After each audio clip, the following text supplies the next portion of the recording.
Emily Carter never thought one quiet afternoon would shift the direction of her entire life. She had only been living in Oregon for 4 months, and every day still felt like she was walking inside someone else's world. The streets were friendly, but unfamiliar, the weather calmer than the restless pace she left behind in Seattle. And her heart, though she tried to ignore it, felt too heavy for a woman who pretended everything was fine. She had moved for a better job, a better salary, a better future. But none of those things filled the quiet moments when she returned to her apartment and realized there was no one to talk to. No one who knew her routines, no one who'd notice if she fell asleep on the couch in her work clothes. She was tired in a way she didn't even have the right words for. Not sick, not burnt out, just lonely.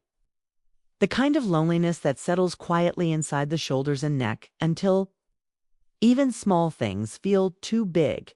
So when her coworker, Rachel, mentioned a new wellness studio downtown, Emily didn't think twice. She booked a massage more out of desperation than interest. She didn't believe one session could fix months of stress. But she hoped maybe it could at least loosen the tightness that had become a constant companion. She didn't expect anything more than a professional service. She definitely didn't expect Ethan Hale. The moment she stepped inside the studio, something felt different. The space smelled faintly of cedar and mint. The lights were low and warm. And soft music drifted through the air in a way that made her exhale before she even meant to. She approached the front desk, tucking a strand of dark hair behind her ear, trying to look relaxed even though she felt anything but. Then she heard his voice. "Hi, you must be Emily." She turned, and there he was, tall.com, wearing a dark blue shirt that made his warm brown eyes stand out even more. He didn't carry the exaggerated spa energy she expected. Instead, he looked sincere, grounded, like someone who knew how to put people at ease without even trying. "Yes, first time here," she said, hoping she didn't sound nervous. He offered a reassuring smile. "I'm Ethan. I'll be working with you today. No need to be nervous. We'll go at your pace." Something about the way he said it made her feel safe before the session even began. He led her to the room, simple, quiet, softly lit, explained everything clearly. His tone was gentle, neither too familiar nor too distant. It's professional, yet warm. Emily appreciated that more than he knew. But the moment she lay down and Ethan began the session, something unexpected happened. Not physically emotional. She wasn't used to anyone being this gentle with her. She wasn't used to letting anyone close enough to notice how tense she really was. And somehow, Ethan noticed everything. "You hold a lot in your upper back," he said quietly, working with slow, steady movements. "I work at a desk all day," she replied, hoping that excuse explained everything. He didn't push, but he didn't sound convinced either. "It feels like more than that." His voice was soft, not probing, but the words hit deeper than she expected. She felt her throat tighten suddenly, not from pain, but from recognition. She didn't even know why. She had never met him before, and yet something inside her felt strangely exposed. She stayed silent for a while, hoping the feeling would pass, but it didn't. Instead, it grew stronger. As his hands moved gently along the knots in her shoulders, she realized how long it had been since she let herself relax. Not just her muscles, her mind, her feelings, her guard. Ethan sensed the shift before she even spoke. "Are you okay?" he asked quietly. "Yes," she whispered automatically. Though her heartbeat told a different story. He didn't challenge her, didn't ask anything personal, didn't break the calm atmosphere. But he slowed his movements just enough to let her breathe. Emily felt a warmth build in her chest, a kind she hadn't felt in months. Safe, seen, understood. It was confusing because nothing inappropriate was happening. Yet the emotional weight of the moment felt heavier than she expected. She kept her eyes closed, hoping he couldn't read everything she was thinking. She didn't want him to see how fragile she felt beneath her composed surface. She didn't want to admit that something as simple as a massage was unraveling the tension she had hidden from everyone, including herself. When the session ended, she sat up slowly, her body lighter but her emotions strangely tangled. She felt exposed in a way that had nothing to do with skin or touch, was the emotional vulnerability, a sudden realization that she had been moving through life without letting anyone close enough to notice the truth. Ethan handed her a glass of water. His voice remained soft. "You did great today. Just remember, you don't have to carry everything alone." Emily froze for a moment. He didn't know her. Not really. He didn't know what she carried or what she lost, or the little cracks in her heart she tried to hide. And yet, it felt like he saw something anyway. Their eyes met briefly, and for that 1 second, it felt like time paused. Not romantically, not dramatically, just honestly. She saw calm patience in his gaze, a quiet understanding that made her chest tighten with a feeling she didn't want to name. She looked away first, breaking the moment before it became too much. "I'll remember that," she said softly, even though she wasn't sure if she could. When she walked out of the studio, the sun was beginning to set over the small town. The colors orange, pink, a fading blue rested over the buildings like a soft blanket. She stepped onto the sidewalk feeling lighter, but also unsettled. She didn't know how a simple massage session turned into something deeply emotional, something she couldn't dismiss or forget. On the drive home, her mind kept replaying the quiet moments, his voice, his calm presence, the unexpected comfort she felt. She told herself it was just professional warmth, the kind all good therapists offer, but the memory felt more personal. Somehow like something she shouldn't hold on to, but couldn't let go. When she reached her apartment, she changed into comfortable clothes, made a simple dinner, and sat by the window. She tried reading, scrolling, watching something on her phone. But nothing distracted her from the strange feeling inside her chest. It was an attraction, not the kind that would cross boundaries or blur lines, to a something simpler and more fragile. Connection, the kind she had been starving for without even knowing. She wasn't sure what to make of it. She wasn't sure if it meant anything at all. But later that night, when she finally checked her phone before bed, she saw a message she didn't expect. "Hi, Emily. This is Ethan from the studio. Just wanted to make sure you're feeling okay. Seemed a little emotional during the session. If you need anything, let me know." The message was respectful, kind, and perfectly professional.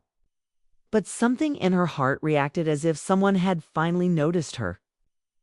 After months of invisibility, she held the phone for a long moment. Then she slowly typed a reply. "I'm okay. Thank you for checking in." She hit send before she could overthink it. For the first time since moving, Emily felt something shift inside her, not a dramatic epiphany, not a bold realization, just a simple truth. A stranger had shown her more gentle attention in one afternoon than she had shown herself in months. And whether or not it meant anything, she knew one thing with certainty. This wasn't the last time she would think about Ethan Hale. She just didn't know how much that moment would change the days ahead. Emily stared at her phone for what felt like hours, though it had only been minutes. Ethan's message was simple, polite, and professional. It carried a warmth she wasn't used to. The words, "If you need anything, let me know," echoed in her mind. She hadn't realized how starved she was for someone to notice her, not just see her, but really notice the tension she carried like a hidden weight. She debated responding all evening. She told herself she was overthinking, that he was just being courteous. But something about his tone lingered longer than normal kindness should. By the next morning, she had made up her mind. She would reply cautiously, carefully, keeping it professional. "Thank you. I didn't expect the session to affect me so much." She pressed send and waited. Emily felt like a teenager again, nervous and unsure about a small connection.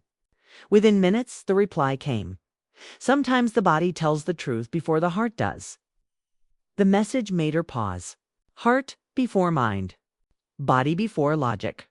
Something about the phrasing hit her harder than she expected. She wasn't used to someone understanding without prying, without asking questions, without expecting anything. She reread the line over and over, imagining the calm, steady voice that had said similar words during her session.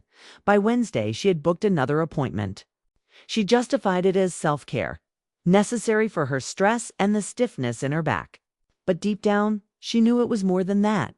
She needed to see him again to feel the quiet safety he seemed to bring. The studio smelled the same as it had before: soft cedar, faint mint, warm low lights. But now it felt more personal, more charged with anticipation she couldn't name. Ethan greeted her with that same calm smile, as if he had been expecting her. "You came back," he said quietly. I didn't plan to," she admitted, cheeks warming. But something felt unfinished. He nodded, silent for a moment, then gestured toward the table. "Let's see what we can do today." As she laid down, the familiar music and soft lighting created a sense of anticipation she didn't expect. Emily tried to focus on her breathing, on letting the tension leave her body. But her mind kept wandering to his presence. The gentleness in his movements, the unspoken care he carried like a shield. Ethan's hands worked slowly and deliberately. He didn't just touch her shoulders, he listened to them, understood them. Emily felt layers of stress unwind, not just in her muscles, but inside her chest, behind her ribs, and behind her eyes. The emotional release was subtle, quiet, yet profound. She felt her guard fall again, the same way it had the first time, but this time it was deeper, more vulnerable. "You've been carrying loneliness," he said softly. Emily's heart skipped.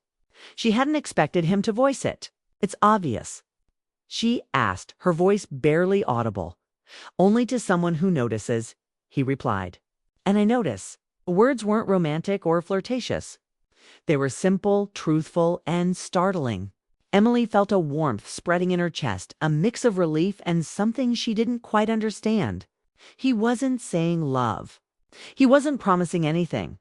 He was acknowledging her reality in a way no one else had in months. The session continued in silence, except for small, careful words that felt intentional, thoughtful. Ethan spoke when necessary, but mostly allowed her to exist without judgment, without pressure, without expectation. By the time it ended, Emily felt lighter, calmer, and yet her mind was more tangled than ever as she sat up. She realized something. This connection, this unspoken understanding, was becoming important to her in ways she hadn't anticipated. It wasn't about desire or romance. It was about feeling truly seen. Ethan handed her a glass of water. "How are you feeling?" "Better," she said. But she knew it wasn't just her body that felt better. It was her mind, her emotions, her lonely heart. There was a pause, quiet, deliberate, and Emily realized she didn't want to break the moment. The room felt warmer, quieter, more intimate in a way that didn't violate professionalism, but deepened connection. "I like talking with you," Ethan said finally, almost as if admitting a truth he had been holding back. "If you ever want to get coffee away from here, I'd like that." Her heart stuttered. "Coffee, simple, no pressure." "Just an invitation. I'd like that too," she whispered, almost to herself. Leaving the studio, Emily felt the chill of the evening air and the soft gold of streetlights mixed with the warmth inside her chest. It wasn't dramatic or sudden. It was subtle, yet undeniable. She realized she had been holding herself back from emotional intimacy for months, maybe years, and in one quiet session, one calm man had reminded her that connection wasn't dangerous. That night, she couldn't sleep. Thoughts of the day, of Ethan's quiet confidence, of his attention to her, not just her body, but her emotions, floated through her mind. She remembered the first session, his calm voice, the patience in his hands, and the gentle way he noticed her without demanding anything.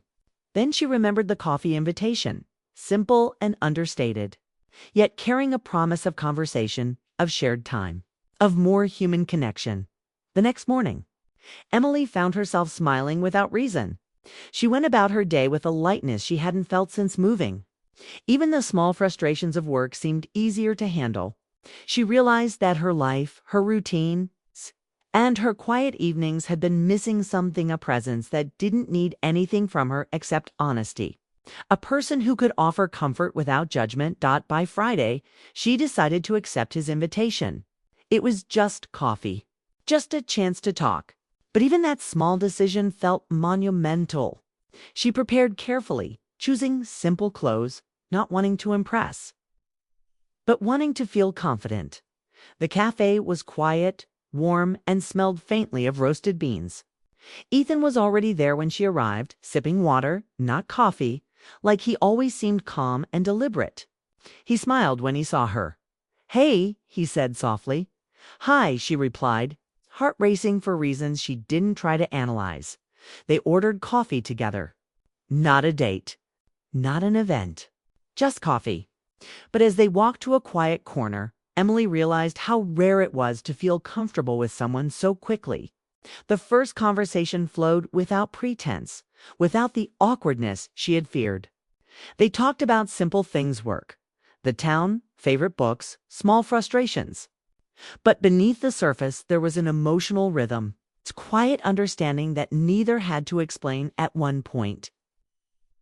Ethan asked, "Do you ever feel like people see the outside but not the inside?"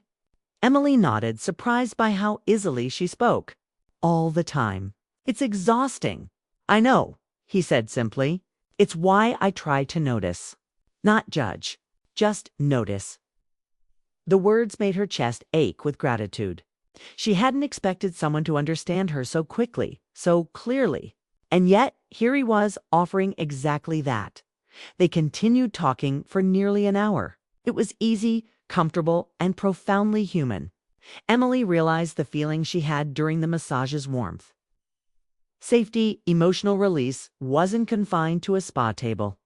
It extended into conversation, into presence, into someone noticing her in the ordinary moments. By the time they left the cafe, Emily felt lighter than she had in months. She wasn't in love. She wasn't swept away by a sudden passion. But she felt connection. Real, honest, human connection. And that was enough for now. As she walked home, Emily reflected on the past week. A simple massage had opened a door. A quiet, professional man had shown her attention and kindness that left her feeling seen. And a simple coffee had confirmed that connection could exist outside the studio, beyond the hands-on care, in the ordinary, everyday spaces of life. She realized something important. She didn't need her life to change overnight. She didn't need drama, fireworks, or sweeping gestures. She needed moments like these, moments of recognition, understanding, and quiet emotional intimacy. Ethan had reminded her of a truth she had forgotten. Connection wasn't something to be feared. Vulnerability wasn't weakness. And allowing someone to see her even just a little could be comforting, safe, and profoundly meaningful. That night, Emily wrote in her journal, a habit she had nearly abandoned since moving. She didn't write about love or romance. She wrote about feelings, small realizations, and moments that mattered. She wrote about a man who noticed her without judgment. A person who offered attention like a gentle hand guiding her back to herself. She wrote about hope, the kind that grows quietly and steadily when someone reminds you that you are not invisible. As she closed her journal, Emily realized the truth she had been avoiding. Life could change in the quietest ways. Through small gestures, gentle words, and the presence of someone who cared. She didn't know where this connection with Ethan would go. But she knew one thing for certain. She was ready to let herself feel, ready to let herself notice, ready to accept the possibility that life could offer more than she had been giving herself permission to see. And for the first time in months, Emily felt hopeful.